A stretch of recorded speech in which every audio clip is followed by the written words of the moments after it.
Today we will read Class 7 An Alien Hand Supplementary Reader in English Chapter number 3 The Desert. And we will read this chapter summary in Hindi. Let's start. Video को end तक जरूर देखना. Chapter 3 the desert. बहुत से लोग ये मानते हैं कि रेगिस्तान भूमि के अंतहीन खिंचाव से ज़्यादा कुछ नहीं है. इसके अलावा लोगों की रेगिस्तानों के लिए यह धारणा है कि वे सूखे, पतले, निर्जल, गर्म और बिना आश्रय के हैं.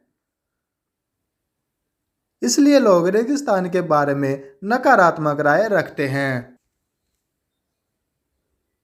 आम राय के विपरीत रेगिस्तान पृथ्वी पर खूबसूरत जगह है. इसके अलावा रेगिस्तान पौधों और जानवरों की एक किस्म के लिए घर है.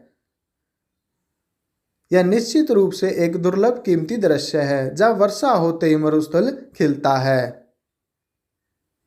रेगिस्तान और उष्णकटिबंधीय भूमि के बीच कोई अंतर नहीं है. रेगिस्तान पहाड़ियों या पहाड़ों से भरे होते हैं, लेकिन जरूरी नहीं कि समतल भूमि हो.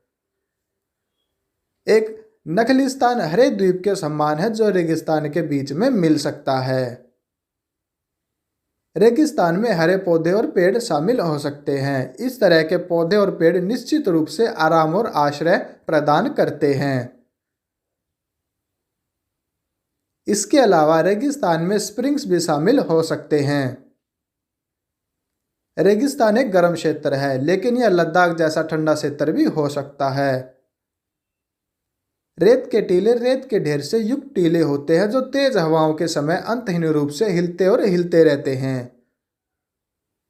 रेगिस्तान के शिफ्टिंग टीले पर बहुत कम पौधे बच पाते हैं. जीवित चीजें जो रेगिस्तान के अनुकूल हैं वे पानी की कमी से निपटने में सक्षम हैं.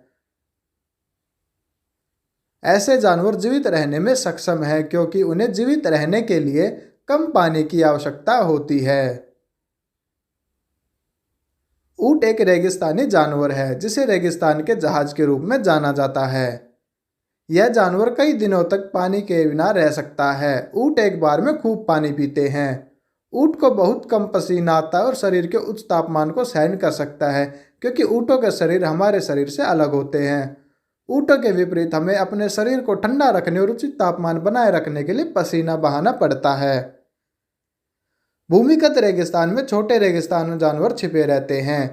यह उन्हें चरम रेगिस्तानी तापमान से बचने की अनुमति देता है. इसके अलावा इन जानवरों को पौधों और मीट की नमी से उनकी आवश्यकता के अनुसार पानी मिलता है.